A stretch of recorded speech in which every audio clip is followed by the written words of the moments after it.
Welcome to Soft Bites Podcast. Your life, your dentistry. We talk about ways to have more fun and meaning in one of the coolest and most rewarding professions in medicine.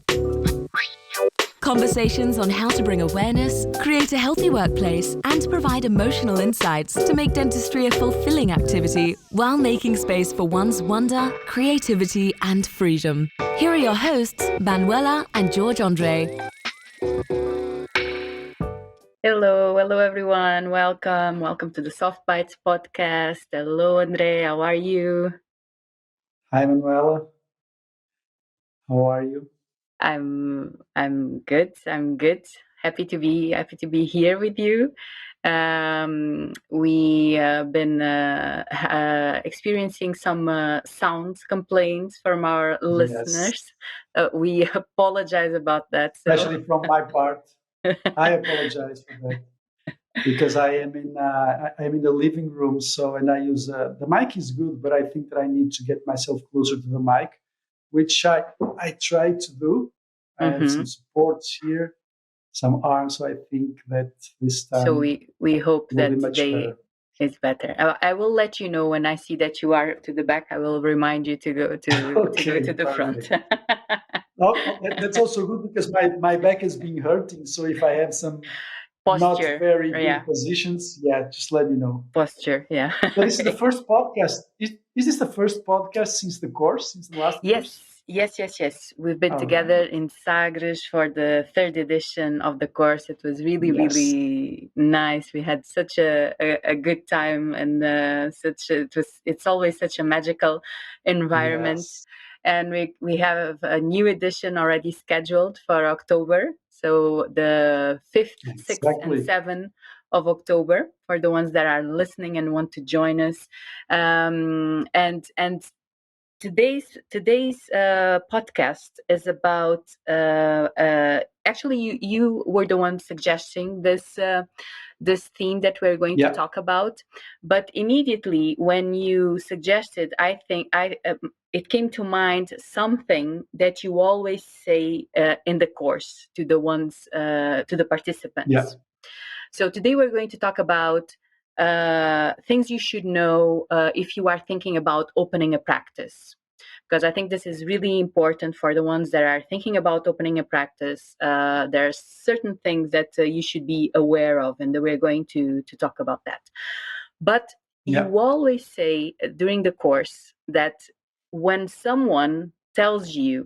colleague tells you that they are going to open a practice, a dental clinic, or not, it doesn't need to be from scratch. They can just take over someone else's practice. But when someone takes that step, because it's a big step nowadays, always, but I think that nowadays with all the financial part and also the rhythm of society that we live in, but you always say that when someone tells you that you are so happy, that you are always very happy to hear when someone says, I'm going to open a practice.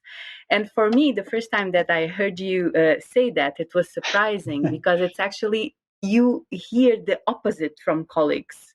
You usually hear, are you sure? And do to whatever it is.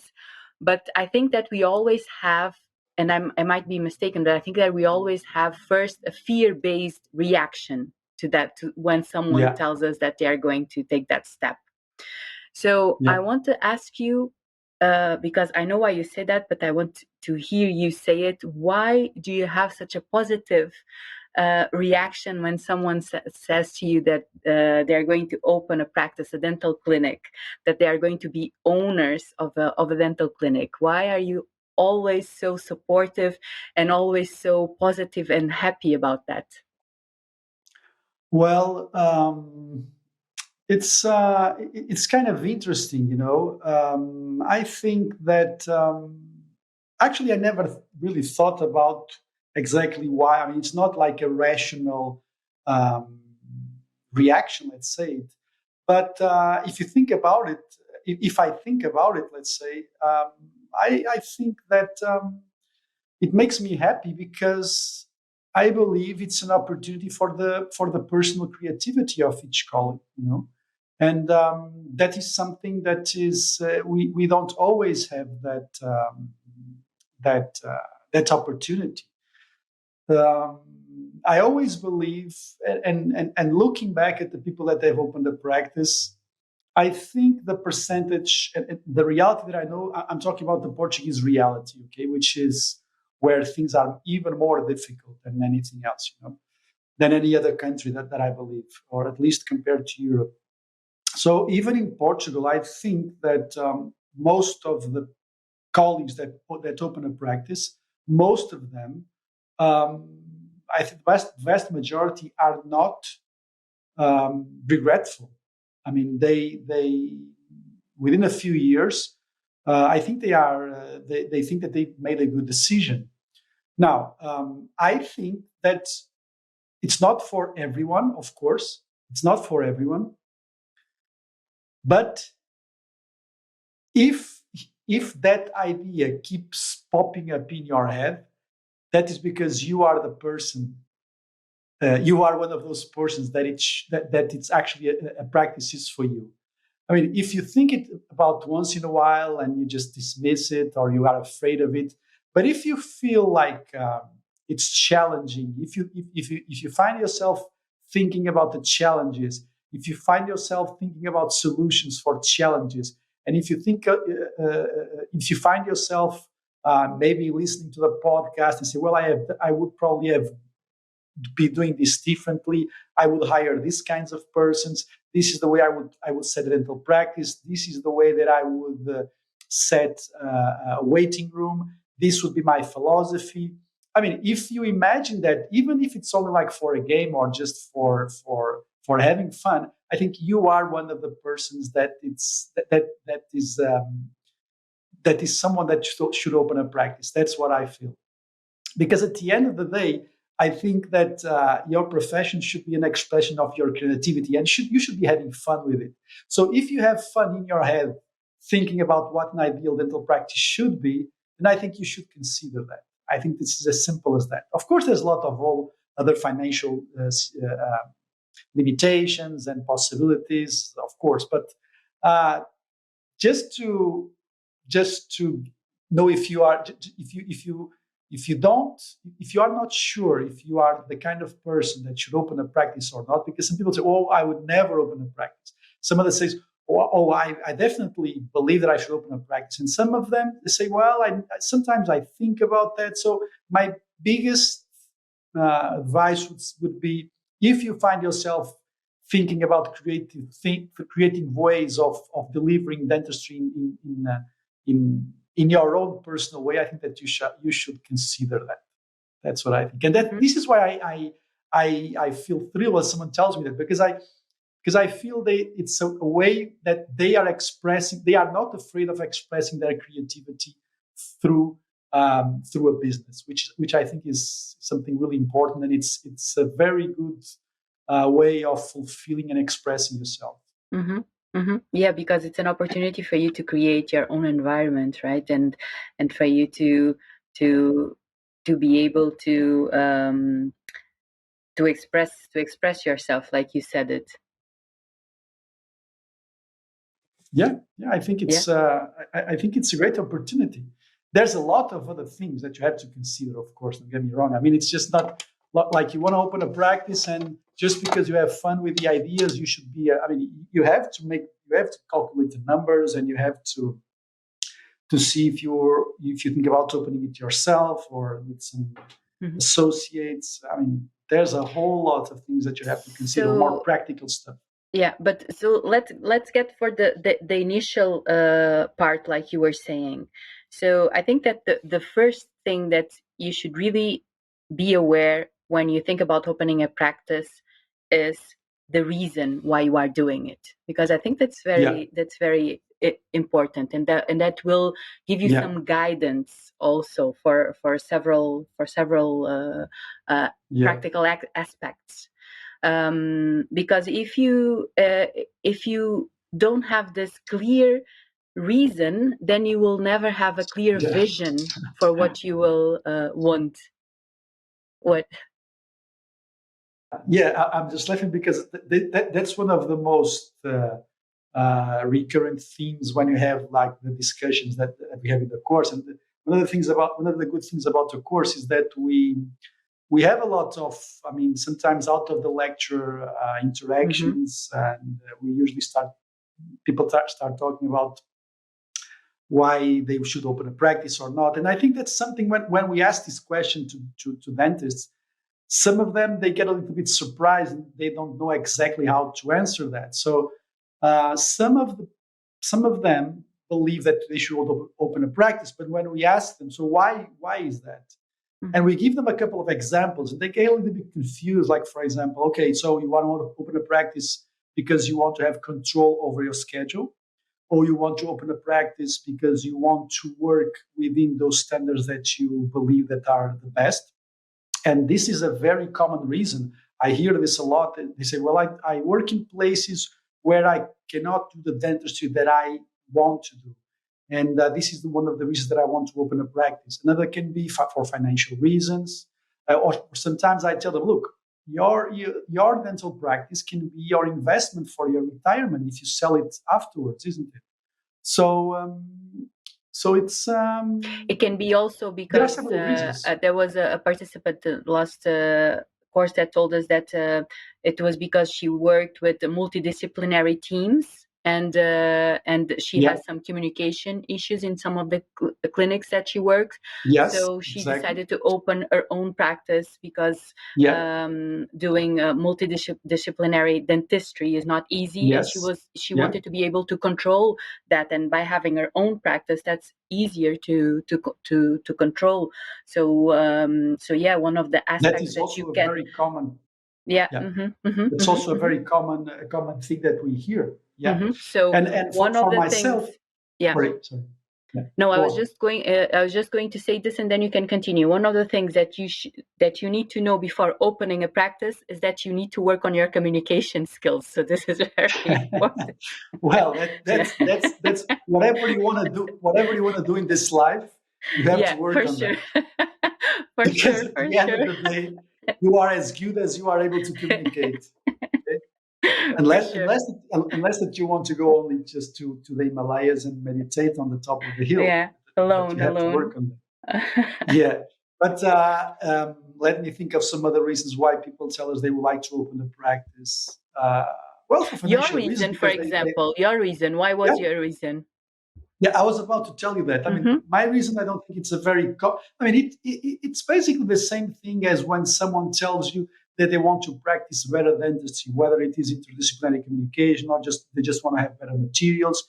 They want to have appropriate time for the appointments. They want to do the patient workflow or the systems or the philosophy or the culture of the practice that they want. And my reason is, I think, within that, which is basically I wanted to have control over the time of the appointments, because I wanted to do international publications. That is the reason why I opened my practice. I just wanted to have it like a small playground where I could have fun and photograph and record cases to be able to publish them internationally. And it was that was the reason. And looking back, and I talk about this, I think that I've talked about this in the podcast, and I talk extensively about this in the course. I mean, of course that you have to have the dream, and you have to have the drive, and you have to know exactly why is it that you are doing that. And looking back, I had no idea that was the reason. It was not something that I would write down or that I would think about it. I was just like in let's say in autopilot. This is like an expression of my ego, and I want to do this. But one of the things that you have to be careful is that the practice, opening a practice, has financial consequences that can be serious, especially if you hire people, or if you are working with, if you are using money that is not exactly from you, it's not your money, or even if it is your money, you have to be very careful with that, because a business is something that you have to take it with a very serious approach in terms of finances, especially. It will give you a lot of pressure, right? So you have to be prepared for that pressure. Yes. So yes, yeah, exactly. So, like in my case, for example, I opened a practice and I started to do a master degree at the same time. So the financial pressure over myself was really big, which is something that, looking back, I would probably not do it in that way. I would probably delay a few years more before doing my master, because I wanted to have more financial stability to be able to do the master, because I was spending a lot of money every year, and those are the things that you have to be careful. I think that something that makes sense would be, for example, let's say, open a practice, and if you are working in some other places, do a smooth transition. I mean, don't just go all in your practice. Have it like just go there like 1 day a week or 2 days a week, of course, and things will grow up. But just make sure that you have like a backup plan, and the finances are in order. Keep your expenses low in the beginning. Maybe you can have like a part-time assistant that stays there like only half the time, and you go there like twice a week. That would be my advice. Just do the transition smoothly. And I did that. In my case, I did that transition smoothly. I hired an assistant part-time. I was working 3 days a week in the practice that I was before, and then I did a smooth transition to my practice. I started like 2 days a week, then 3 days a week, and things just took off. But it was, looking back, one of the mistakes that I did was that I placed a lot of financial pressure over myself, because I was doing a master's degree in London for 4 years. It was part-time, but the expenses were very high, and it was. And also emotionally, it was difficult for me at that time, because I had two big issues in my hands. One of them was studying for the master, which I enjoyed, because I wanted to be good. I wanted to know the literature. I wanted to give courses. I wanted to eventually follow some academic position, which now I know that I don't. But at the time, it was something that I would eventually consider. And at the same time, I wanted to grow my practice. So I think it was too much for me at the time that I could handle. I think I could have taken it easier on myself, and maybe more balanced way. Maybe delay the master degree for 1 or 2 years. That I think that eventually that would be better, or just do better calculations. just do the numbers, right? And at that time, I had no idea of what management or marketing or whatever that was. It was only in London a few years later that I came to realize that. So one thing that the advice would be, first of all, if it makes you enthusiastic thinking about opening a practice, just think about that. Think about the possibilities. Will you just borrow money? Will you associate yourself with someone? Would you take over a practice? Just start to think about that, because you might be a good person. You might have a lot of fun by opening a practice. That's number one. And number two, just make sure you do the math, and so that the transition is smooth, and that you know what you are doing. And number three, just don't be afraid of what everybody is telling you, especially in Portugal, that you should not open a practice, or things are bad.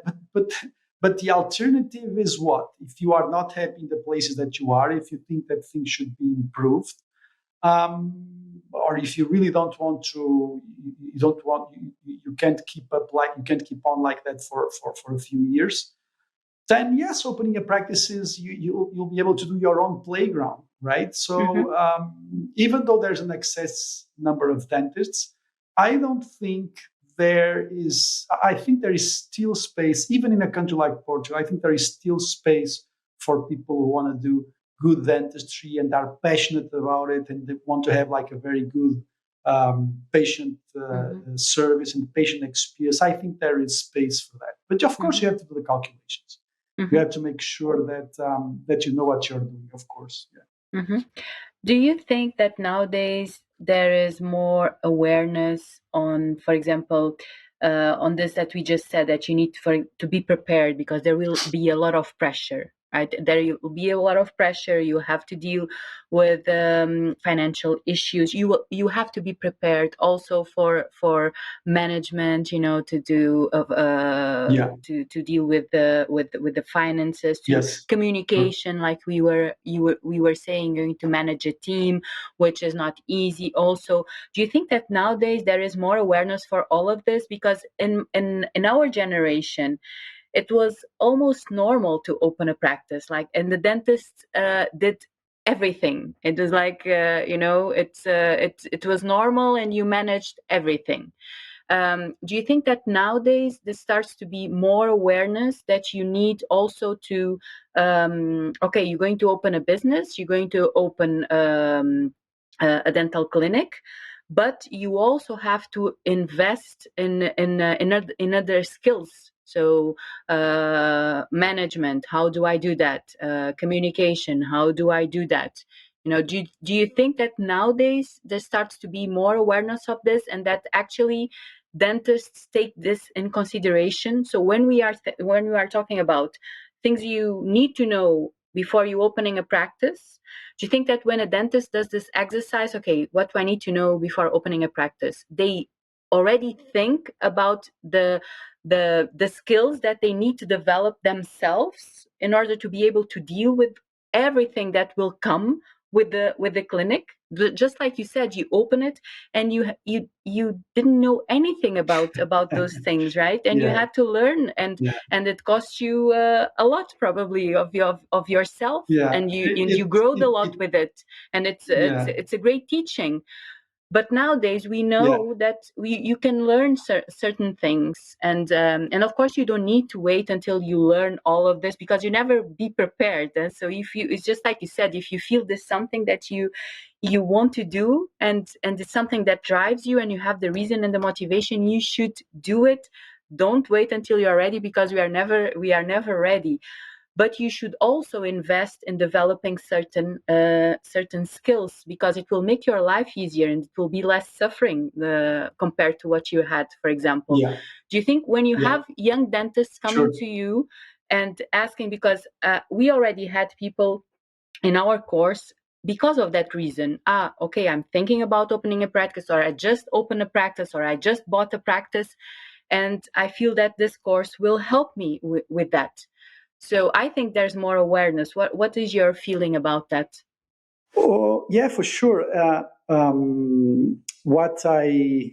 What I see comparing to that time, I mean, I opened my practice in 2005. Okay, so it's a big. It's a lot of.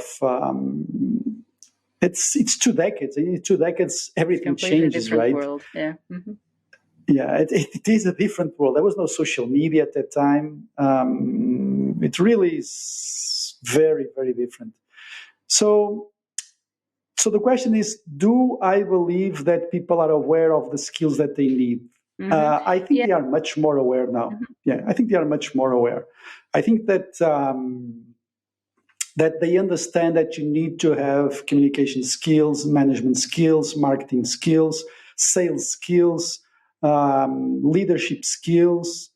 They also understand that the profession is can be quite a burden, an emotional burden, if they don't deal with it. So, for example, for me, looking back, it even cost me a relationship that I had at the time, because I was in a relationship at that time, and because I was opening the practice and I was also doing the master degree, and there was so much priority over myself regarding some like the relationship that I had at the moment, that it even cost me a relationship. So yes, I really think that you should, when you consider opening a practice, you should get yourself ready for that. Now the question is, because if you get yourself ready, I mean, if you go and do some management courses, if you go and do some leadership courses, if you go and do some communication and sales courses, will that prevent you from failure? And it will. It will. I think you will be at least more aware of when the shit hits the fan. It will not prevent the shit hitting the fan, I think.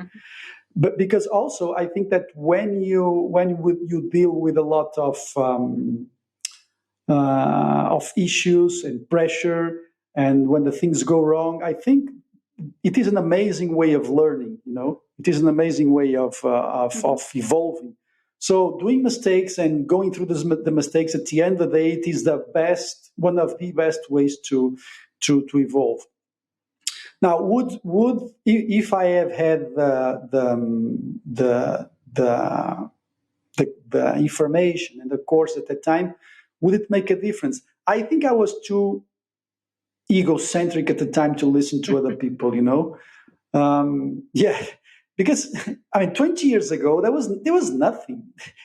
It really, there were a few books. I learned my dental techniques mainly through books. I started to periodontal surgery in books. Can you imagine? There was not even online courses and stuff like that. So much less management and stuff like that. There were some books of some strange guys that would talk about that. It was completely different, and this is why it's difficult for me to place myself on the feet of people that have 20 years now, that are out of the college now. But I think they are much more aware of that, and I think they are much more humble in the sense that they need to have some other skills. And I think that social media played a big role on that, because the interconnectivity and the sharing of information and experience has just skyrocketed. So, and I think that the social media culture and the way that you learn by hearing other points of view, by being exposed to much more issues within dentistry besides the technical part, I think that people are much more open to that. So, yes, I think you need to do that. I think that you need to do a course on management and leadership and communication, I think, or read about that and be prepared for that. Yes, but things will still go wrong. And of course that you need to keep learning. But I think it would be a huge advantage, because at least when things start to happen, I think that you'll not panic as much, and you understand, well, okay, this is happening. If I don't know how to deal with it, at least I know where I can find all the people that I should talk to that have already had this issue that can eventually overcome that. But let me give you an example for you to understand the complexity of what this means. In terms, for example, of if you are 20s, and you open a practice, it's very difficult that you at 20s develop the leadership skills to deal with difficult team members, for example. It's not easy. It's not easy for you to develop the emotional stability and the awareness and the consciousness to be able to lead a team. Looking back at 20 years from now, I was a complete kid.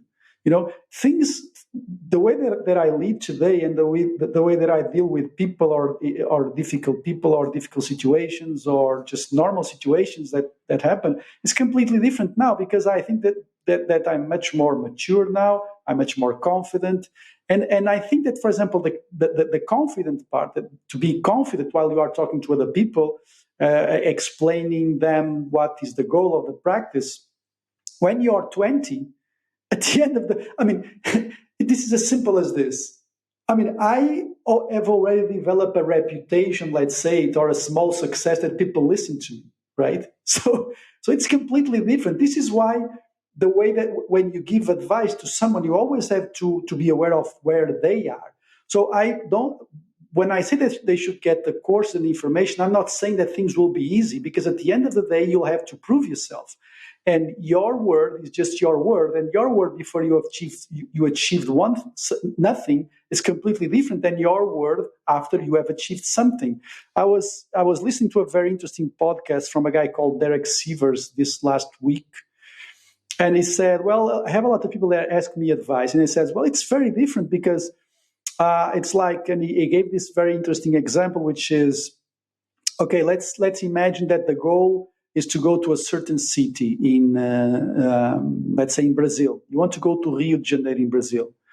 And people ask you advice. Well, how should I get there? Well, it depends on where you are. If you are in China, that's one thing. If you are in Portugal, it's another thing. If you are in the São Paulo, it's completely different. So it depends on where you are and how you want to do this journey. So actually, the complexity of advice is really it's really infinite, you know. And another thing, this is why I agree when people say, well, advice is overrated. It's not that it is overrated. It's that it has to be placed into context, because at the end of the day, you have to do your own journey. But the more information you have throughout the journey, I think the more productive it will be. And it will prevent you a lot of suffering, for sure. If I had someone that guided me when I was, which I had at that time, a few years later, I had some guidance. But if I had someone to guide me before I opened the practice, if it was not so empiric the way that I did that, I mean, I had no clue what I was doing. I started to write some manual, but I had one dental nurse. My practice was basically, when I opened the practice, when I set the architecture and the interior design, it was basically for some visual attractiveness. I even never thought about if it is functional or not, you know, if it made sense functionally for the patient. I just want to make them to have like a good experience. And 20 years later, I really understand that there needs to be a lot of balance between functionality, design, and something very important, which is the comfort of the people that work in the practice. I hope I'm not extending myself too much, but let me tell you a story. Over the last 2 months, I have had 2 people that are opening a practice that eventually came to me about that. One of them is a very good girl. She's a very good friend of me. She's a girl. She's a girl, and she's a very good friend. And she and her boyfriend, they were they just showed me what they were doing, and I look at the plan, the sketch, the plan, yeah, the sketch, and I was like, and it's very funny because I started to laugh, and I was like, I mean, there are so many things that when you don't own a practice that you miss. For example, small things. Number one, you don't want the patients to see you when you arrive at the practice. You shouldn't. And well, why is that? I mean, because you may eventually arrive late. That's one thing. But even if you always arrive on time, you don't want them to see you. You don't want to expose yourself too much, you know. And I don't know, for some people, for the older people, more experienced, this makes complete sense. But for younger people, you may not feel it's very important. So make sure that when you enter your practice, you have like a back door, or if you go into the main entrance, you can eventually not be seen in the waiting room. Okay, that's one thing. The other thing, you need to have a lounge for the staff. You need to have a lounge for the staff. Even if you are only thinking about having like 1 chair or 2 chairs, trust me, you need to have a space where you can, between patients, just go to Instagram, just grab a coffee, just talk to people, make some jokes, ask people how they are doing, just relax, just stretch. You know, for example, I am doing the final construction in my practice, and I want to have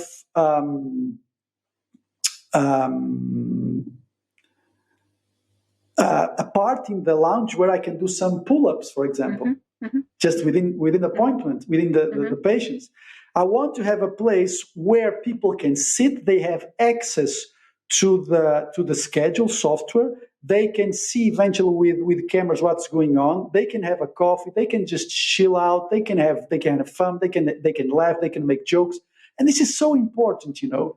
This is really important. This is something that people don't think about. So that would be advice number 2. I'm talking from a logistical point of view.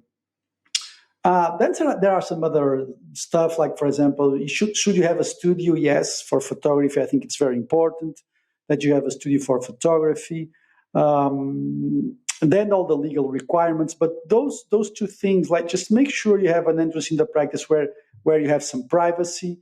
And then make sure that you have a common area like a lounge. Make sure you have that, because as time goes by, those moments are very important in terms of the overall health of the team. Okay, then there's a lot of other stuff like legal requirements and stuff like that, and the studio is also important.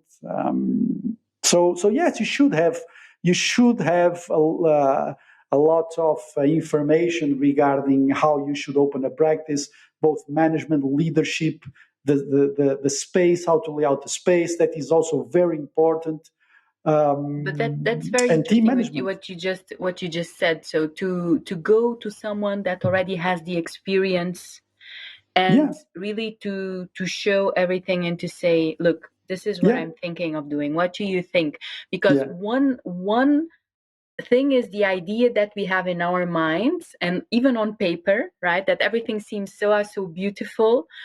And the other thing is the practical, if it's practical or not, if it's really something that it's going to be comfortable for the people working there, if it's going to create a good workflow, and that only a person that already has experience can tell you that. Maybe an architect cannot tell you that because it doesn't experience a dental practice every day. So you should really go to someone that has the experience and ask as much as you can and take as much as you can.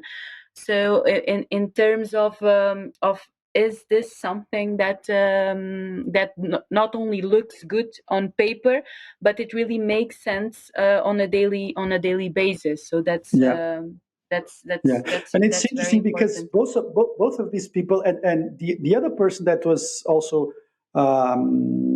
considering opening a practice. Actually, she took over a practice. She was one of the girls that was in the course, and we had a lot of conversations, and it was the same thing. So people, they don't value the lounge area. So you have this lounge area, there's sun here. Just make sure you have a place here where you can just chill out. Make sure you have that. And also some other things. Make sure that you can circulate between the treatment rooms without bothering anyone. Make sure you have some privacy. Those things are really, really, really important. Of course, that you also have to have minimum space for the dental chair, because sometimes people say, well. And for example, I'm going to compare my practice to most of the practices that I see.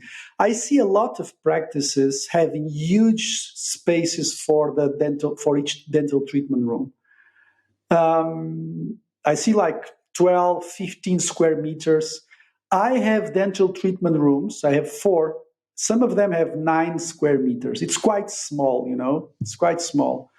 So I don't think you need a big dental treatment room. I think you maybe need one if you want to have if you want to feel space around you, if you want to document some cases, someone doing some videos. That's one thing. But I think that if you think that all your dental treatment rooms are very big, you'll be basically missing out the opportunity to add some extra dental treatment room and just make sure that it's more financially sustainable. You have to think about these things, because at the end of the day, yes, the technical part is very important, that you just want to go and do the job. Because for the patient, I don't think that they think it is very different to be. Everything needs to be clean. You need to have eventually a TV on the ceiling, but you don't need a large space. I mean, you are not going for a hotel, right? You have to have a good waiting room. That's very important. But I don't think you should waste too much time and space, too much money and too much space on big dental treatment rooms. So that's also, I think, a big mistake, because at the end of the day, things have to be sustainable. And yes, you go and you do the job, but make sure that you have a good lounge for to chill out. And that's a very common mistake that I see, at least from my part, because once you start to work, you will realize how important it is, those little moments that you spend with the team, just for connection, just for team building, whatever, just to chill out, to. I mean, you always told this. We always tell this. This is, you are not family, right? and you are not intimate friends, but I mean, you want to have fun with the people that but you you want to work have a with. good environment. Yeah, of course.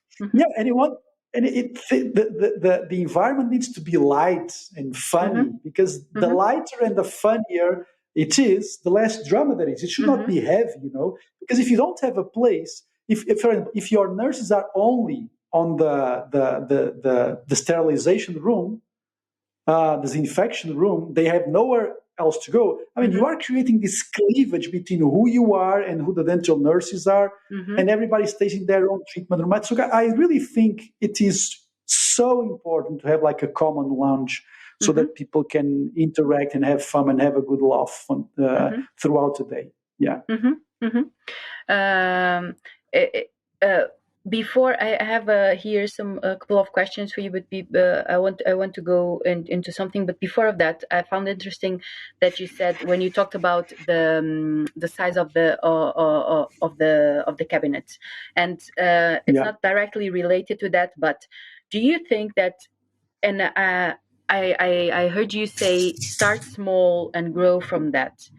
And you even said maintain some of the practices that you work with, start small and then grow from that, because and you also said something interesting, that that you generally you don't know anyone that regrets having a practice. My question is, do you know colleagues that regretted to make it bigger? Yeah. So the thing is, you start small. Yeah, that's it. So because I that's my experience also. Sometimes I speak to colleagues and they don't regret having a practice, but they regret they know exactly the moment where they should not have gone, and it's making the practice bigger. So because when you say start small, and of course it's good to have a growth, and it's a good sign, and you want to open another cabinet and you employ other colleagues, how do you know, and this is already a little bit apart from this is going further from opening a practice, but I think that this line, it's important to know, to really distinguish, okay, I'm good and this is working. But if it's working, there's always that pressure, especially if you have the space to grow bigger, right? And with bigger comes bigger responsibilities, and sometimes that makes all the difference. How do you think that you can make that distinction? It's only financial awareness. So no, I think it's and the point that you are touching is very interesting, because practices that have grown more than 4 or 5 dental chairs, that they start to get like really big. I do know people that could manage that, but most of the people that I know,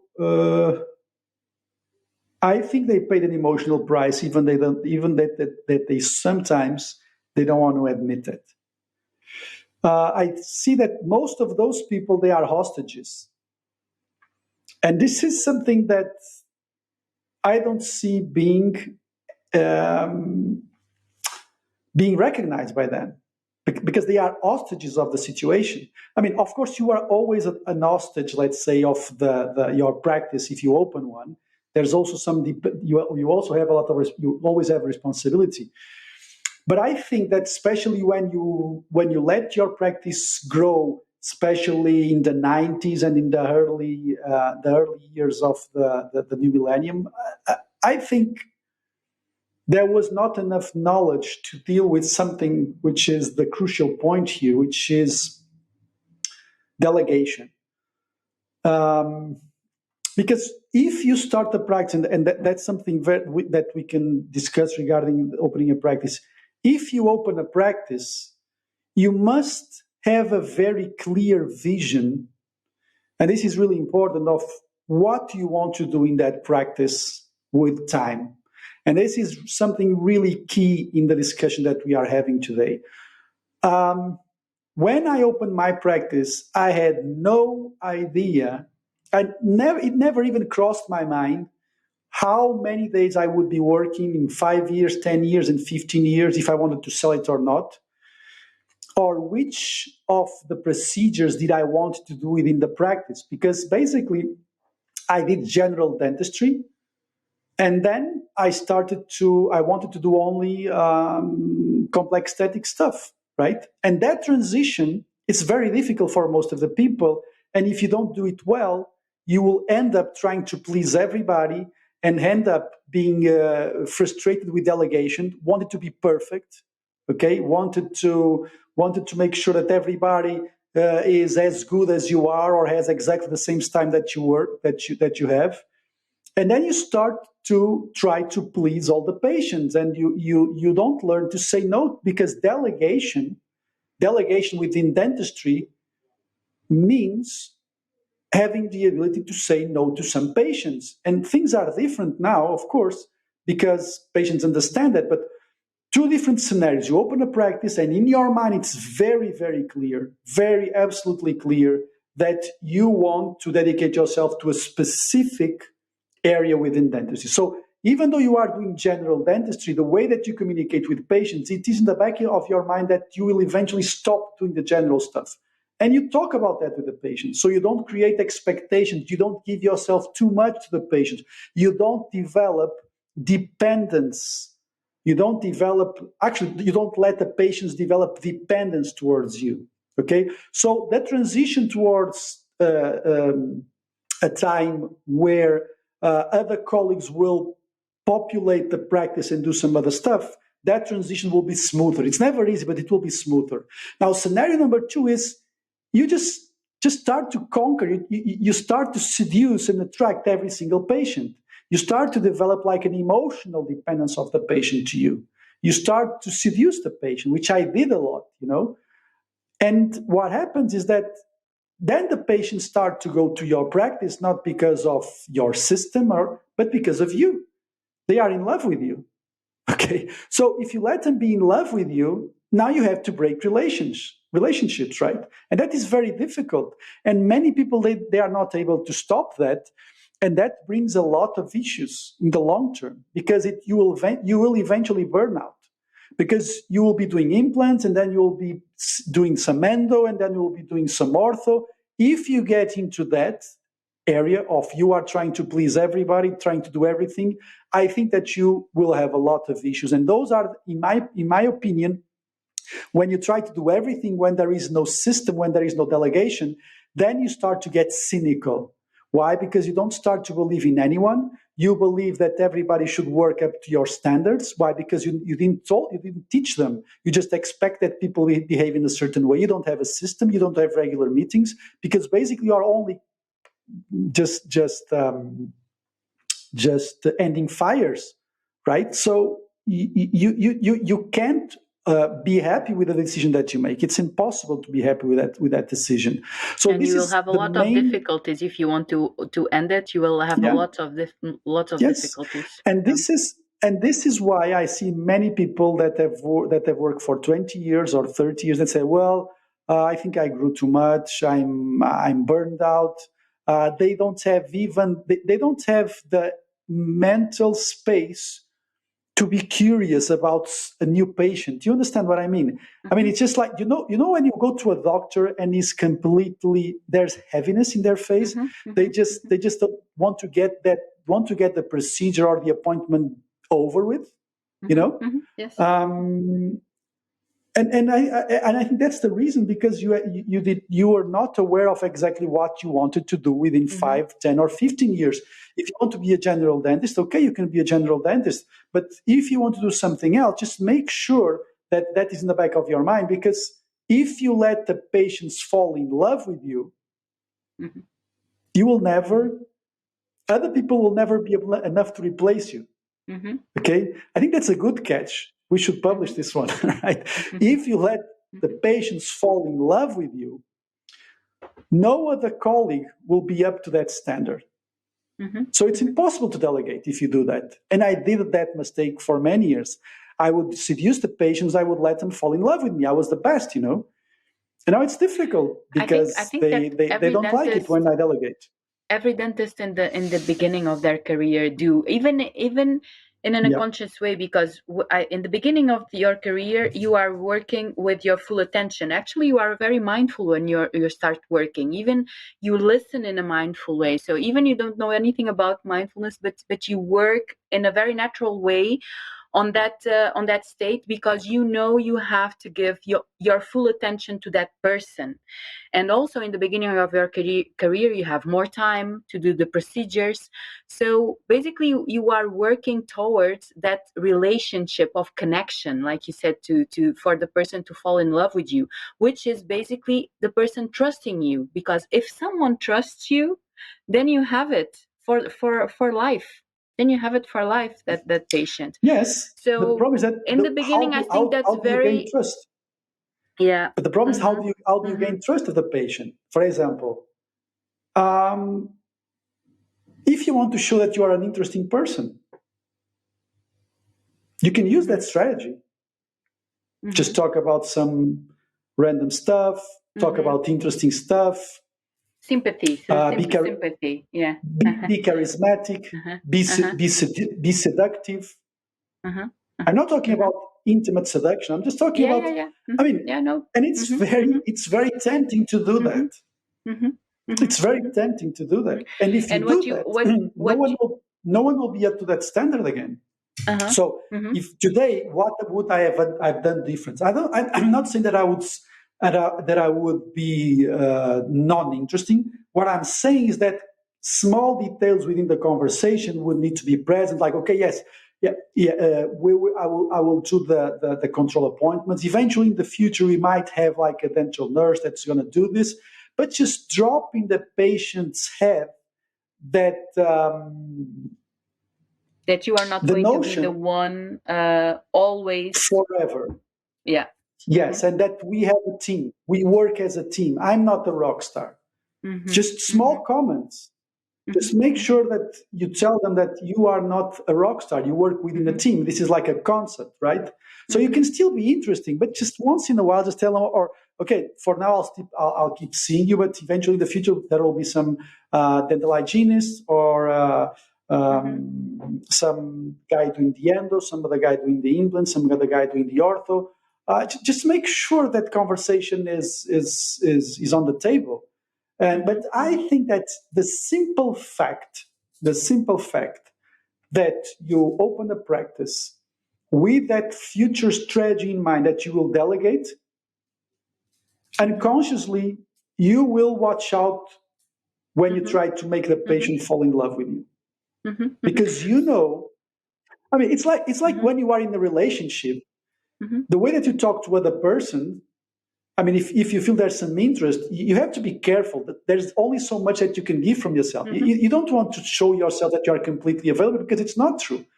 Why is that? Because eventually, if the other person falls in love with you, you are being irresponsible with that other person. Does this make sense to you? So this is exactly what I see that with a patient. If you want the patient to fall in love, you are being irresponsible with the patient, because you are giving them your personality, like in an open way, and then you'll remove it from them. Because then the patient will associate the experience with the dentist to be talking to Andre. Oh, he's such a nice guy. We had some interesting conversation. We talk about this and that. I mean, Luis is a much more shy guy. And they feel that difference, So I'm being irresponsible not only with Luis, I'm being responsible with the patient. So I'm just making a trap here. So you have to take that into consideration, because you will never find someone that is in your eyes as interesting as you. People are interesting in very different ways, but you think that you are the best because you are charismatic, and it's very easy to fall into that trap. So you are being irresponsible with the patients if you try to seduce them too much. That's what I think. So this goes back to you have to be very aware of the reason why you are opening a practice. Yes. Because that reason will give you the vision, and you will base your actions and your behavior and your communication with patients and with your staff also based on that vision and what you want to do in the future. So that's why it's very important. Unconsciously. Even unconsciously. The same way that you do a plan with an architect to draw the rooms and everything, make sure that you have the plan, your vision, that you really know the reason why you are opening a practice, because that will give you the real motivation. And I find it very interesting when you do this kind of exercise, not only to define your personal reasons, which of course are the first ones, but also to have this vision as of the project, right? What you want to achieve with that micro cosmos that you're going to create, right? So how can that influence the dentistry that you want for the world, you know? So you have that opportunity to create really something. So you should do this exercise not only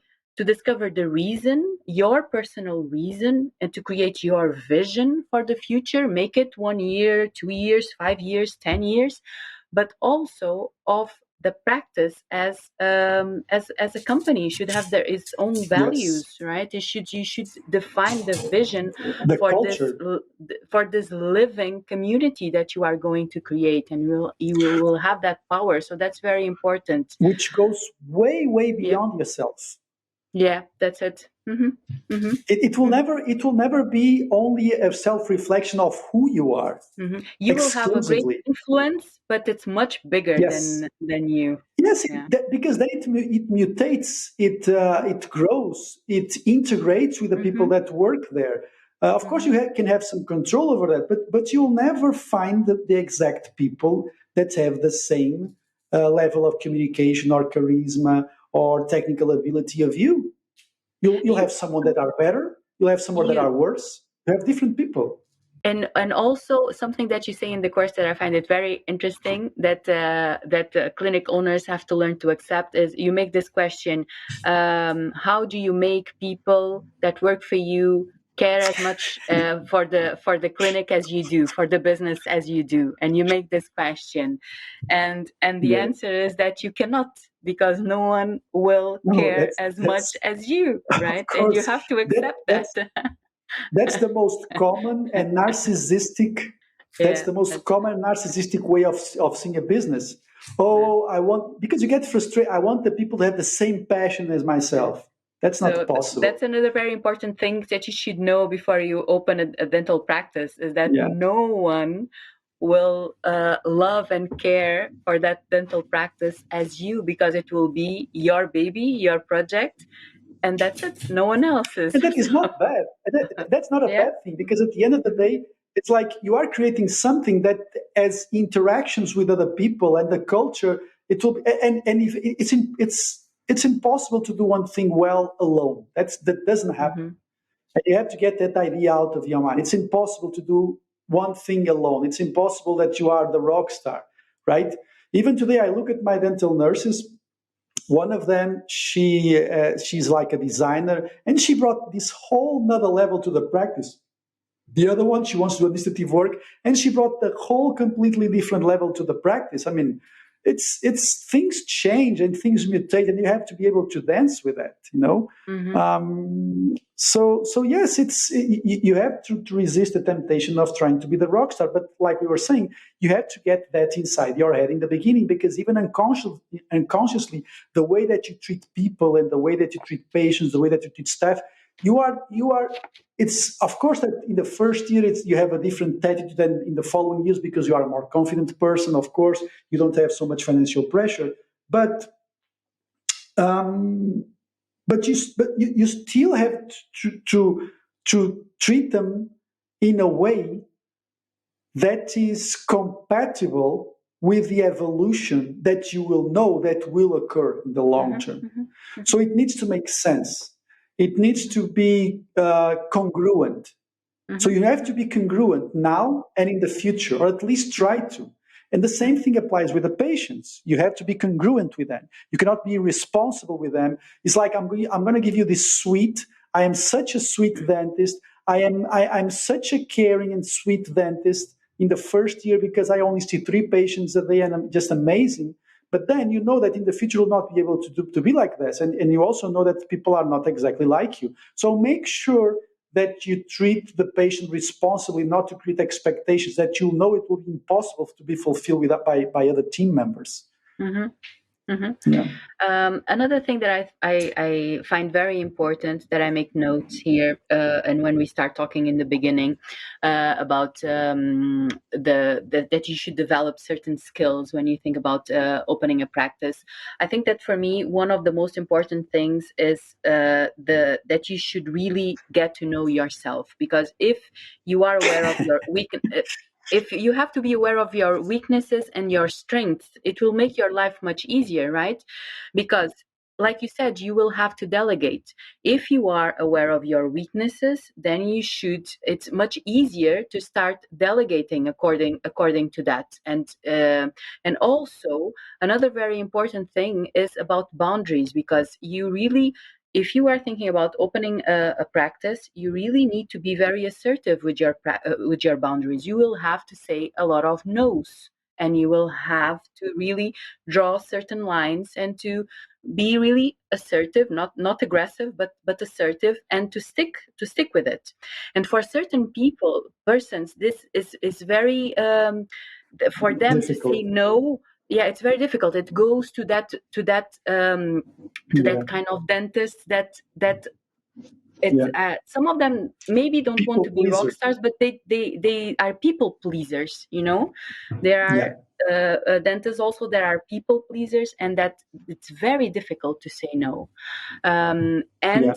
if you open a practice and you are not able to sustain certain boundaries, if you are not able to say no, if you are not self-aware of your weaknesses, and you don't work on that, then you're going to have a lot of suffering also. So also, let me just add that together with developing certain skills of management, leadership, communication, like we said, um, self-awareness, and to be really aware of your weaknesses and strengths, it's very, very, very important, because otherwise you're going to have a lot of suffering in relationships, and it can lead you to what you were saying, right? To what you were saying, to not being able to be assertive with your communication. And you sometimes I see this very often. I see colleagues that they do it out of goodness, in order to help Yes. people, and they think that they are helping, but then they are tired, they are exhausted, they feel that people don't appreciate their work. So but Yeah. and they cannot change that way of acting, and again they start to not be authentic, because even when they are saying yes, they really don't want to say yes, they want to say no. And that's like you said, even in conscience you feel that on your energy, the energy that you give to people. So I think that this self-awareness of your weakness, of your strengths, even for you to be able to work on your weaknesses, and even for you to be able to delegate certain parts of the work that you feel that you are not good on doing it.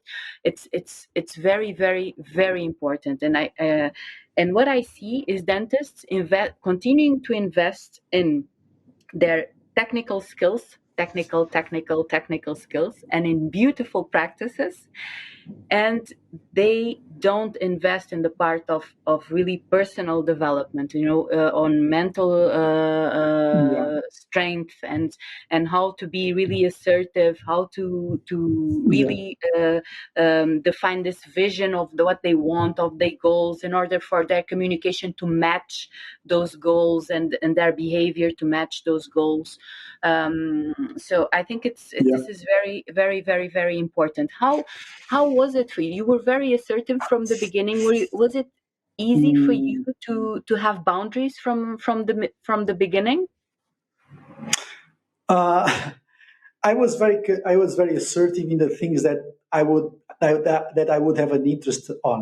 For example, Uh, if I was doing a case that I want to take good photographs, the patient would not leave the chair before I had those pictures.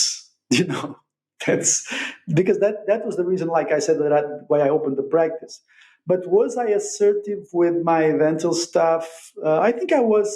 was excessively assertive because I came from a background of my father owned a restaurant, and he still owns a restaurant, and it's a very conservative and traditional way of leadership based on micromanagement, and this is what I did. So I think that I excessively imposed in the beginning my will, let's say it. But I emotionally I was very mature at that time, And the when reason when why did you looking learn back, that you when did you learn yeah, yeah, to allow people to influence you? You know, because I think that you do this yeah, beautiful dance that you influence and you let yourself be influenced by others. When did you discover that? yeah. Well, When did you sometimes start I it? step, sometimes I step on their feet while I dance with them too And much, then they but step on yours for sure. and they step on mine. But I think that and while we were talking, I was thinking about uh, number one, would it be possible for me to be emotionally more developed at that time if I had taken some courses? That's number one. And number two, like you're saying, when did I develop that? Well, the second question is I developed that when I met Alok in London because he introduced me to the whole new world of self-development, marketing, sales, management, leadership, meditation, communication skills. And it was very difficult for me in the beginning because it was a completely new world. In 2005, self-development was, people would mock on that, Hmm. what is that, what is that? I mean, in the UK, in the US, it was very different, but in Portugal we were still very, very way back, very, very it was Hmm. I remember when I there were not started going even to books on that. retreats. I remember when I started Yeah, there going were to not even books retreats. on that. I didn't set anything in the practice. I was still working in Portugal when I started going to retreats, and Yes, because I didn't set you anyone would because they yeah, would they people would think call I was you they afraid. would call you Yeah, crazy. Yes, yeah, maybe you were like in this you were opening a a group cult or of doing something. Yeah. a cult or something. Yeah, yeah, that's it. So at that time it was very difficult for me, and I think things have changed a lot. um, but looking, okay, let's imagine myself with 20 years out of the college now. What would I do? uh, Yes, I think that I would be. I think that it would save me much more drama if I had taken some self development courses in leadership, in consciousness, and you have to realize that I already had some notion of that because I remember when I was 20, which is 4 years before I finished my course. Amazon, the website started to was just appearing, or it was in the first years. And I remember the first book that I bought from Amazon was called The Tibetan Yogas of Dream and Sleep. And I don't know why I bought that book, but it was basically about yoga and meditation and the practice of focused concentration and open awareness. And I read that during an interrail that I did on the when I was 20 or something.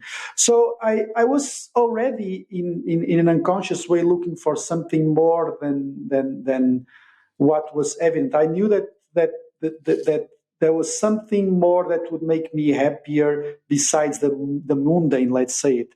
But when I opened the practice, I didn't connect those two.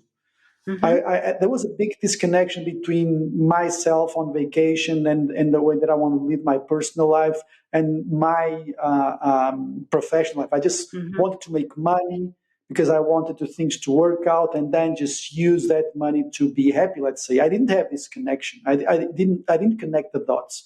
Now looking back, I think that was a mistake, and I think that would be probably the biggest advantage if I started today is that I will start to connect the dots earlier because the amount of available information is completely different. And I am sure that I would be curious about doing some courses and reading some books. And when we say about taking courses, we are also saying about reading books. Hmm. Hmm. Yeah. Because when you start to read about the subject, slowly Hmm. you start to incorporate some Hmm. notions of that. So it would have made a big difference at that time if I could have some help regarding to better know myself and to better know how to relate myself to other people. It would make a big difference. I am 100% sure of that. That would be really, really a big advantage, which I didn't have at the time. And I had to learn this, I would say, the hard way. But I was very fortunate to, after 3 years of opening my practice, to start doing some changes. But even still, the 3 years that we were open, they had consequences in terms of, because I treated the patients in a certain way, and then I started to slowly treat them in a different way, more into an interdisciplinary way. Even though I started to do systems, which is something that I think it's also important when you talk about people, they don't know how to say no. I think the biggest advice is to start writing the systems of your practice from scratch. How do people answer the phone? What's the tone of voice that people use in the practice? How do you talk to a patient? The importance of the initial examination, the do's and don'ts of the way that the staff treats each other, even if it is doctors and nurses. You have to be really, really specific on that. You have to be able to show the people that start to work with you that there are systems and that there are rules. And again, they should be created by the whole team, and there should be regular meetings. And I think that will drop a lot of drama. If you don't have a system in your practice, if you open your practice without any sort of system, and by system I mean written rules, written strategic goals, and operating principles and procedures step by step. If you don't have that, I mean, this is really the basic, but we talk about that all the time, and that will help a lot of people that don't have that. Confidence to say no, or there are more people pleasers, which we all are in the beginning of our career. We all are. And thinking about that, I was when you open a practice for 10 years and you don't have all these issues, when you don't consider them, what I see is that sometimes people are in a not very happy place, and we know that. Both me and you, we know, because we deal with a lot of people that have practices, and sometimes it's not easy to undo the mistakes, because when you don't take into a consideration that you should learn to develop leadership skills, implement systems, set boundaries, work as a team, and you let that go on for a decade, it's not easy to go back. I mean, it's more difficult, because even your head, it's difficult to unmantle, it's difficult to decode your head, because there are so many things that you take for granted. And then sometimes we talk to them in the question, say, look at this is the mistake that you have done. And they look at us and they say, well, these guys are absolutely right. But I have allowed this person in the staff or a doctor to behave this way for 10 years. How the fuck am I going to unmantle this? Which sort of conversation will I have to do to be able to undo all these things? Because I know it's not the best thing to do. And you may find yourself in that situation that is not a good situation to be in. And unfortunately, we know a lot of people that are in those situations that have allowed things that, even though they knew it was wrong, they allow them to go on because they just want to please people. And at the end of the day, we are all people pleasers in a sense, right? But if you allow that thing to go on for so much, it's very difficult to go to a staff member and say, look, I know you had this habit of gossiping, or you have this habit of talking loud, or you have this habit of sometimes making a bad face, or like just doing this sort of expressions with a patient like you are bored. But we should change that. And that conversation is difficult, especially if you allow that to happen for 10 years, So I always say this, it is always better to stay red for 1 minute than to stay yellow for 10 years. So it's always better to have that hard conversation, even if your legs tremble, even if your voice stumbles, even if you don't feel confident. It's always better to have that conversation. So this is why And going back to your first question, which is, I feel very happy when people tell me they are going to open a practice, because when you open a practice, you have the unique opportunity that you will never have to create a microcosmos where things can eventually, where you will have fun. Mm-hmm. It's like you will never have the same opportunity again if you don't do some things in the beginning. You have this amazing opportunity, and it's like if you want to go in a direction, sometimes 1 degree to the left, in 10 years, you are in a completely different direction. And this is why I get so enthusiastic, because I just want to tell them, look, sit down here with me and let's have a talk. There's so much things that I want to talk to you about, because you are about to embark in the most amazing adventure in your life. Just sit down here, let's have a drink, let's talk about that. Of course, I think to myself, but I cannot do that for everyone. But that is, if I like the person, that's usually what I try to do. But it takes time, you know. It should be structured, of course. Yes, I think that what you said, you summed it very, very well. It needs structure. So when it's much easier to open something from the beginning, trying to change things when you have a practice already for many years, it's difficult. It's not impossible, but it needs really small steps. And you need to start building this vision, and you need to start matching your behavior first. So again, start with personal development, because sometimes the behavior that you see in others, it's because it's a mirror of you. So you do it yourself. And that's very confronting. It's very confronting. So small steps, invest in yourself, invest in your personal development, start building a system, start building protocols. I say it very often, you have the protocols to the clinical procedures. You should have protocols for everything else on your practice. Start small. But when you are starting from scratch, then you have this beautiful opportunity to really start with your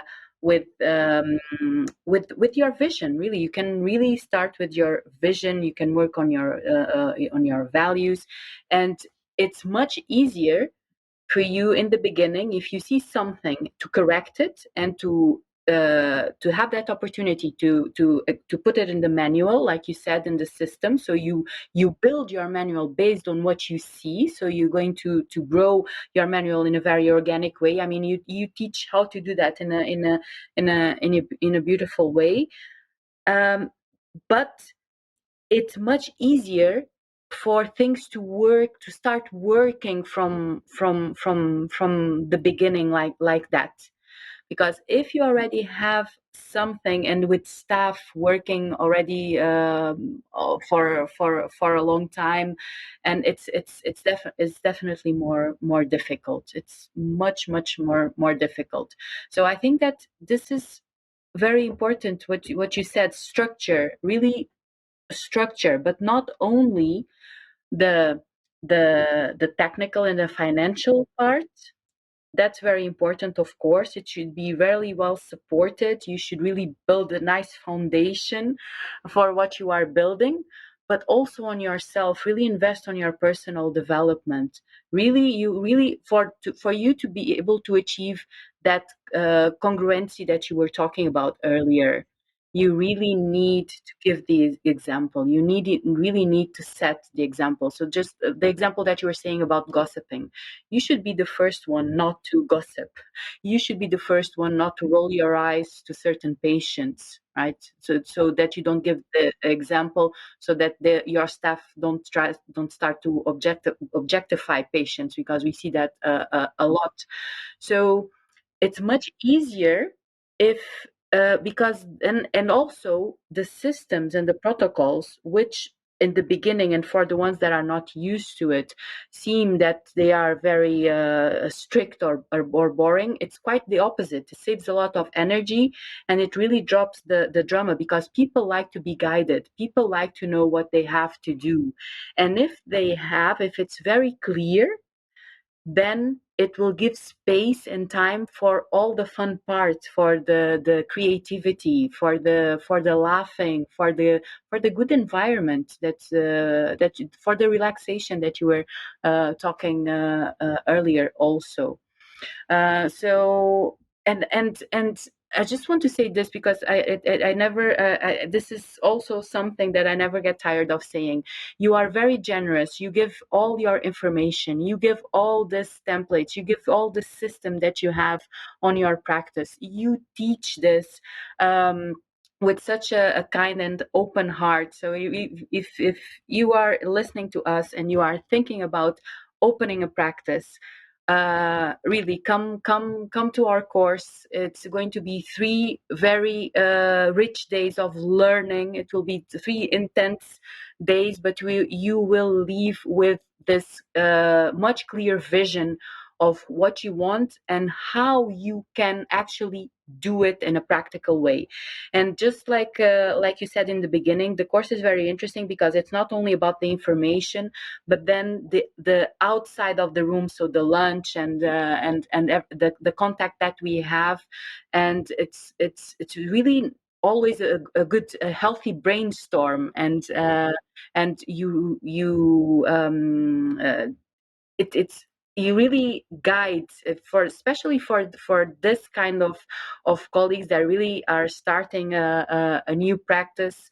I think it's so useful, and it's really can it's really a mark, on our, it's a turning point if you have this information, and if you don't have this information, it's you can go in completely different directions. And if you have this information, you will be much more prepared. You will have that structure. You will be more prepared for that foundation, not only systems, protocols, and all of that, but also on the part of the personal development, which is so important. The communication, the emotional intelligence. I think that the course is really useful for Yeah, that. Andre, yeah, for more sure. things you need to know if you're thinking about opening a practice. Something else that you want to share? Um, I think that we haven't we've covered very interesting things. I guess I completely agree with you. I think the core. I would love to have done a course like the thing that we are presenting to the students on the it's gonna be the 3rd or 4th edition already. So it really is honestly something that I would be thrilled if someone would present me those 3 days 20 years ago. I think I would have something to think about over the next 20 years of my Yeah. life and Mm-hmm. to develop. Um, but things that we haven't talked, the marketing, right? We haven't talked, and I think that social media is really key today. You have to be We in should social we should media, do an right? episode just about marketing Yeah, on maybe we yeah. can invite someone, because I don't know much Someone, about yeah, for sure. marketing. Yeah, neither do I. And I don't think But it's the most nowadays it's important thing. crucial, huh? But Yeah, yeah, but I don't nowadays think it is it's the most, but yeah. it is Mm-hmm. very important. In Mm-hmm. the way that you Mm-hmm. market Mm-hmm. yourself or the Mm-hmm. practice, or and I mean, there's a whole new world regarding that. Mm-hmm. Mm-hmm. But yeah, I think that it's a good way to wrap this up and Mm-hmm. to yes, the Do you course think is it's really something let that can be helpful for someone that's thinking about opening a practice. Mhm. Let me just make you this question about social media. Do you think that the new generations of dentists, they are already wired for that, so it's much easier Yeah, for for them, I sure. think, right? Yeah, for Mm-hmm. sure. Yeah, for sure. Mm-hmm. They have some of them, they do it themselves. Some of them hire some specialized teams. But I see a lot of practices that are already wired. I think that most of them, they are. And I don't think that many people are still aware of the importance of that. I think because you still have free publicity on social media. And I don't think that in 10 years things will be the same. Mm-hmm. I think that you have to take advantage of the things as they are. You have to be creative. You have to, either from a personal perspective or from corporate or in terms of the business perspective.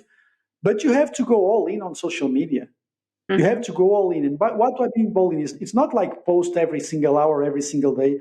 but you have to make a crucial part of the marketing, the social media. You have to really go all in, and you have to be really aware of the kind of image that you have to pass. For example, I'm not the best person to talk about social media. I mean, I am present, and I got known within dentists because of social media. But I'm one of those guys. I'm an old school guy in terms that I think that my best You don't have marketing a is the way that I strategy. treat That's what people you are outside. saying. No, You don't have yes, a. and it's not only Yeah. that. I think there's a catch here that sometimes people, and I think that's a big mistake. I see, I see a lot of people trying to be or showing that they are interesting or charismatic or attractive or competent or whatever they want to show on social media. But then I get to meet to them, and it's this huge disappointment. And I think there's nothing worse than that. I mean, it's like you have to be real. I mean, you can. And you have you cannot show this persona on social media, and then you're just an asshole in real life. What? Even recently, I was telling, So you're and not going I'm to not say going to that you are place any an confidence asshole here. on Sometimes I am an asshole, of course, but I was seeing this person talking about management and management of dental practices. And I know that is every single time delaying payments for dentists up to a point that they have to threaten him to stop working. I mean, how can you give courses on social media if you don't pay your people on time? How can you give courses about management if you don't pay people on time? But that has to For do me, it's what like you were saying about that is just authenticity, that, and no, I mean, but I think this is the trap of social media. It has never been easy, and it's very tempting. I mean, and when we all fall into this trap, we all fall into this trap, and I think that we have to have a conscious. And I do that sometimes. Not saying that I don't do. Sometimes I put we myself. all do. I paint myself in a much more colorful way than what I am. I think we all do that. But I think we have to have limits. I think that we have to be congruent. It has to make sense. I mean, I cannot say things on this podcast. At least I try not to say things on this podcast. I try to be aware of that are not true, that I don't actively pursue in my real life. So this is why it's so important to talk about the mistakes, because half of the things that I do are probably not right. So you have to talk about them.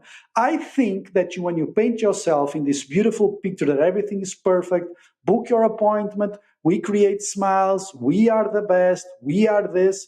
I think this is just dangerous, and it creates this difference that it will eventually lead you to a mental place where you are not happy because you develop this persona for social media, and then in real life you are not this persona, or you try to, and then you have to live up to that persona.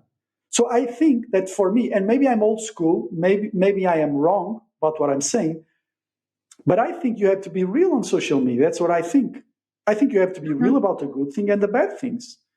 So, and if you are not that good, don't say that you are that good. Say that you are learning, right? So there are many ways that you can market yourself without being an asshole or without being a liar. That's what I think.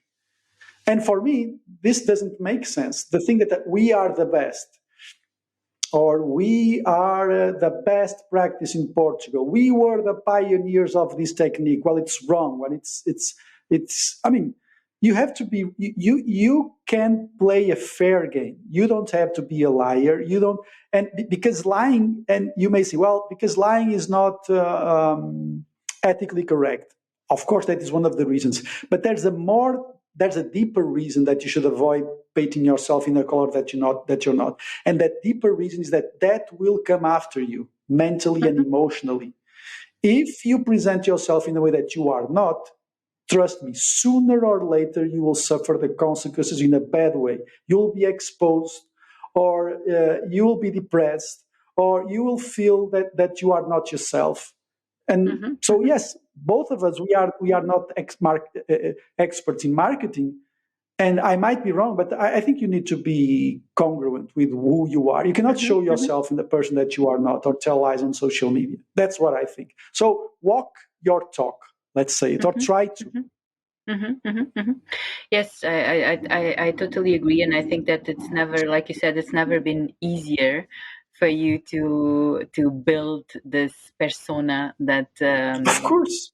that and then it takes a lot of energy of And you of you maintaining it. even It's and for me, and this is now this is me overreacting to some stuff that I see.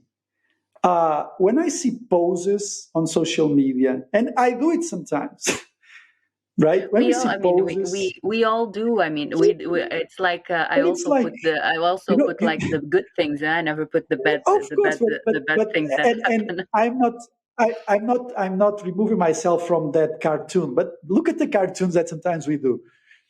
And I see a lot of, and I can see immediately when there's an outside company doing their social media, they all tell you should ask questions to the audience. And I see things like, well, we are on the break, we are on the coffee break. I go outside, I get some sun. Oh, summer is coming.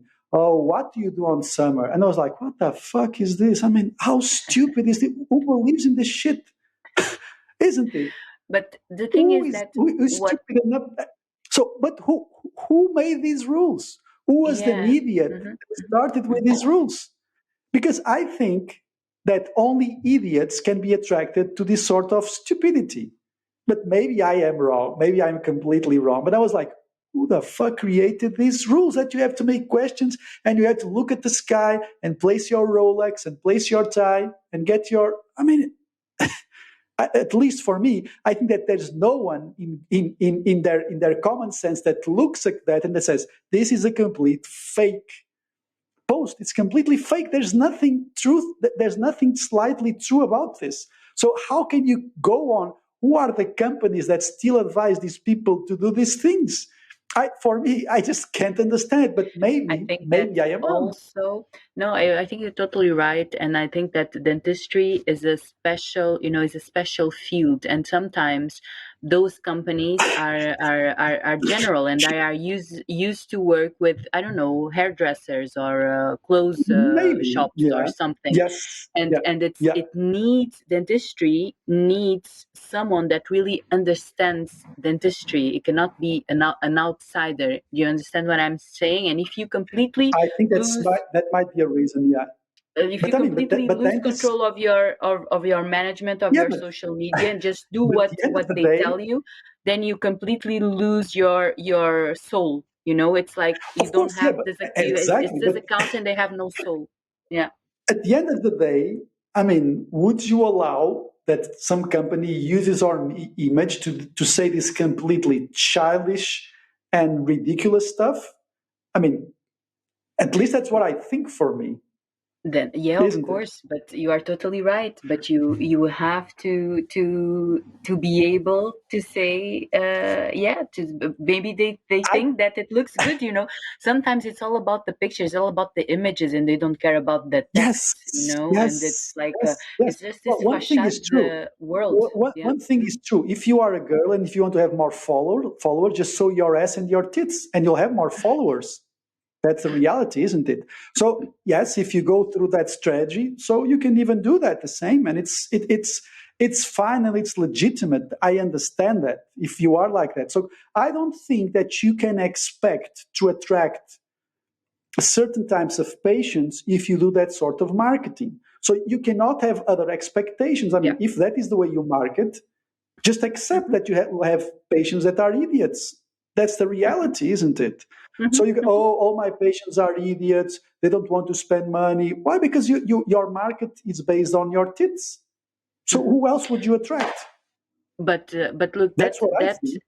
that goes back to what we are saying about having a vision and about And knowing I yourself think, and building, because the marketing also should be built on that of course, on that vision. and I think, and that's very interesting. That's why I will, and I look forward to an episode on marketing because I think that people don't talk about these things openly. I think people, because everybody sells themselves in different ways, people are not willing to talk about the elephant in the room. And there's this huge elephant in the room in dentistry, which is the low level of marketing, the sometimes ridiculous marketing that is done, and that people expect that the patients somehow, for magical reasons, are patients that are intelligent and have money to spend. Mm-hmm. Patients that are intelligent and have money to spend, I don't think that's what I believe, or the patients that you want to have in your practice that are collaborative, that understand things. I don't think that will be attractive to a marketing that has nothing to do with them, or that is fake, completely fake. Maybe I am wrong, but I think there's this discussion that needs to happen. I think there's something wrong with the way that people do marketing. There's still a big void in dentistry, because I think you still have the two kinds of accounts. So one is very technical, and you just open the accounts and you see just clinical cases, and then there's the opposite, where you go to that accounts with shallow and with no content or something. So I think that in dentistry, real accounts, they exist, but they are hard to find. Don't get me wrong. I don't think that good marketing or decent marketing or ethical marketing only needs to be about clinical cases. I don't think that. It doesn't need. You can integrate yourself. You can be authentic. You can educate and you can show your patients yourself, also, and you can show who you are. My point is that when you are showing someone that you are not, that is my point. My point is this: that you go to the gym for someone to take pictures while you never go to the gym.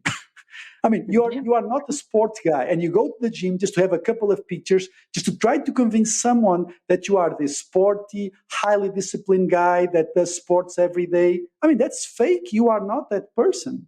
Or that you go and have a coffee in a given restaurant just because you want to be seen in that restaurant with that certain watch or whatever. So that is my point. I think that you have to be real. That's what I think. I think that you can show your personal part, because I understand. I think I overcame that. I think that's not only technical information. You have to show who you are, because at the end of the day, people also search for who you are as a person. So there's nothing wrong with that. The thing is that trying to get people inside your practice based on someone that you are not, and that will fall on top of you. You will eventually feel that. That's what I think. And also, I think there are some interesting studies regarding what's the real impact of social media. No, I'm not talking about Google ads that people actively search for a treatment, but the social media impact on dental practices. If it's not very directed, the impact is actually very low. If it's not directed, if it is directed, if it is like paid advertising specific for patients for treatments, that's one thing. But that thing of you having a coffee and showing the Rolex and showing the Armani shoes or whatever, I think that's completely pathetic in my personal point of view. But who am I to classify that? I'm just saying this as a warning sign, because it's very important that you reach your 30s, 40s, and 50s being proud of the image that you have in your practice. And being proud means being real. This and I think that if you are not real, it's very difficult to be. It is difficult to be happy if you are real, and it's much more difficult to be happy if you are not real with yourself. Yeah, it's interesting, because I usually say that a lot to the dentists that I work with, that part of the secret is for them to be able to be real with their patients, to show their real selves, and that's possible. Because a lot of colleagues, they start working with this mask. We already talked about that, and they develop this mask, and then there's another patient coming, and when the patient comes in, they have to a new one, and they have to smile. But it's interesting that you said exactly the same thing, but for social media. How about talking about mistakes? Talking about the things that went wrong. well, we do Mm-hmm. this, but we did all the mistakes to get here. Sometimes things go wrong. This is not perfect because of this and this and this. Why not talk about that? I mean, because medicine at the end of the day is something that you have compromises, you have mistakes. I'm not saying that you should market based on your mistakes, but just be real for once in a There's while. this, Just say that everything is not perfect. talking about social media. I remember I did like when I started there, I thought to myself, okay, I have to build an Instagram account, but I need to know how to work things. And I did like an Instagram course, a mentorship with a few years ago. And Mhm. there was this notion that really bothered me, and that they kept on saying it over and over, which is to position yourself as an authority, you know. So I think that when you take that Even if you are to not. that level, you know, then you start to do, and you start to do exactly what you said. You know, you lose completely self-awareness, and you start to do just like the shallow photo on the restaurant, and with this brand and this and that, because you want to be seen as authority, and it's like no one can question your authority. So, and it's not only for your patients, it's for your colleagues, and maybe you are selling a course, and maybe this, and maybe, you know. And Yeah. so it gets to this place where I think also you sometimes are not surrounded by people that really pull you to the ground and say, To the hey, right maybe, places. Maybe, yeah, maybe, maybe it's that. okay. But it's Oh, something that fascinates me because I think there's so many rules that people live by in marketing that I think that are a complete bullshit. yeah. Yeah. Well, yeah, when I I did think this it's course, who was the guy that invented this stupidity that you have to mhm, do a certain pose and ask questions? Who was the mhm, guy? mhm, Bring me mhm, the guy. I want to talk to him. mhm.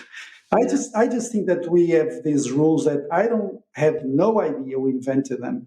And I think that they can give you more in dentistry, especially in healthcare. I understand that especially, but in healthcare, they can bring you more issues than actually advantages. That's what I think. Mhm. Yeah. Okay, so thank you so much for this That conversation. was a I nice think this, podcast, wasn't it? yeah, yes.